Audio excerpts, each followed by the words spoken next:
Hai semua, semangat pagi. Jumpa kembali bersama Bu Guru ya. Assalamualaikum warahmatullahi wabarakatuh. Kalian apa kabarnya pagi hari ini? Bu Guru selalu doakan agar kalian senantiasa dalam keadaan sehat walafiat. Jangan lupa untuk selalu bersemangat ya.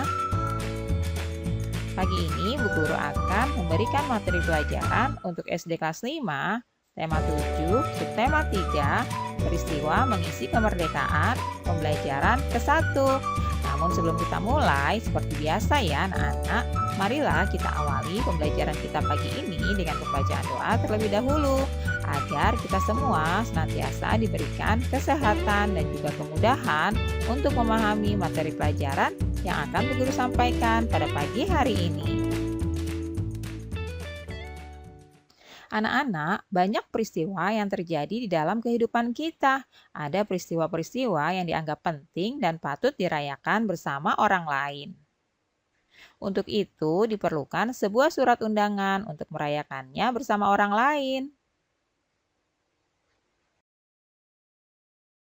Anak-anak, tahukah kamu, surat undangan merupakan surat yang berisi pemberitahuan dan permintaan kesediaan seseorang untuk menghadiri suatu acara atau kegiatan. Kalimat yang digunakan dalam undangan haruslah efektif, yaitu singkat, padat, dan jelas. Tujuannya agar orang yang membacanya dapat segera mengerti isinya. Anak-anak, surat undangan dibedakan atas 3 jenis ya. Yang pertama adalah undangan resmi, yaitu undangan yang mengatasnamakan sebuah instansi atau organisasi dan kedinasan. Biasanya dipergunakan untuk kepentingan kedinasan.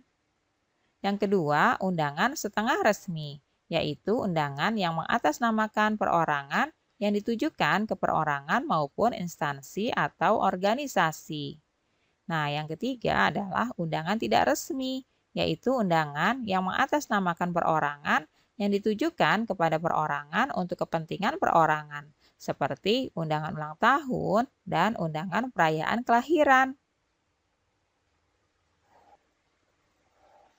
Nah, anak-anak, setiap jenis surat memuat bagian-bagian surat. Inilah gambaran bagian-bagian yang ada dalam suatu surat ya. Kalian perhatikan nomor-nomor berikut ini. Untuk nomor 1 itu menunjukkan kepala surat. Untuk nomor 2 menunjukkan nama dan alamat tujuan. Nomor 3 menunjukkan pembuka surat. Yang nomor 4 itu adalah isi surat. Yang nomor 5 adalah penutupan surat.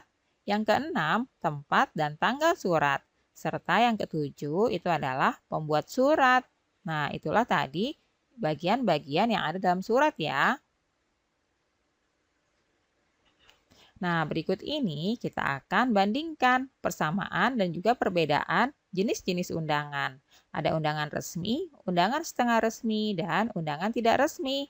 Nah, apa sih persamaannya?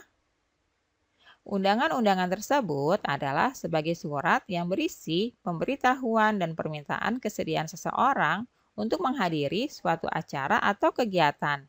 Itulah persamaannya. Sedangkan perbedaannya adalah undangan resmi mengatasnamakan sebuah instansi atau organisasi dan kedinasan. Sedangkan perbedaan undangan setengah resmi mengatasnamakan perorangan yang ditujukan kepada perorangan atau organisasi.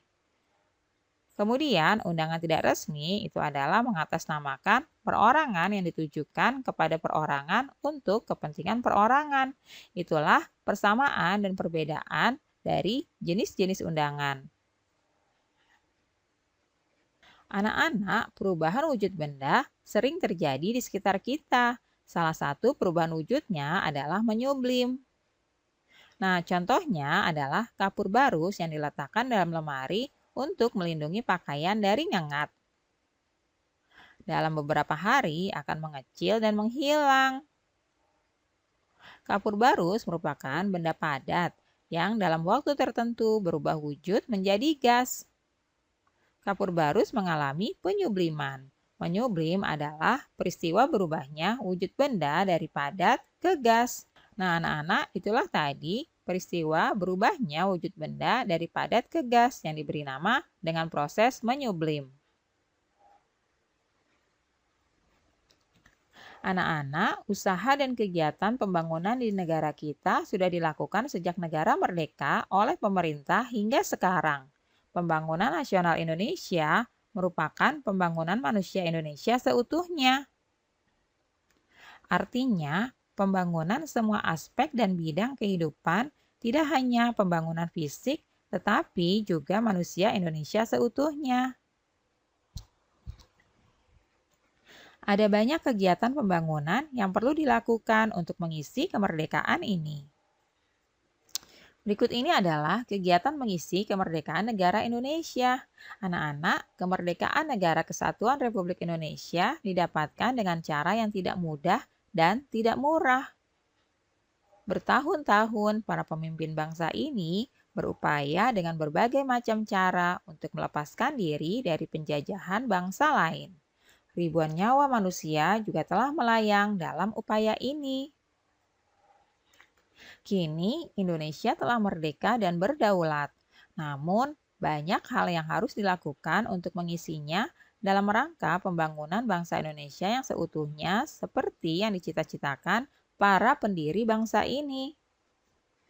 Generasi penerus bangsa harus mengupayakan agar pembangunan manusia seutuhnya ini dapat dilakukan terus-menerus dengan berbagai cara. Cara-cara yang dapat dilakukan antara lain adalah mencintai dan bangga menjadi bangsa Indonesia.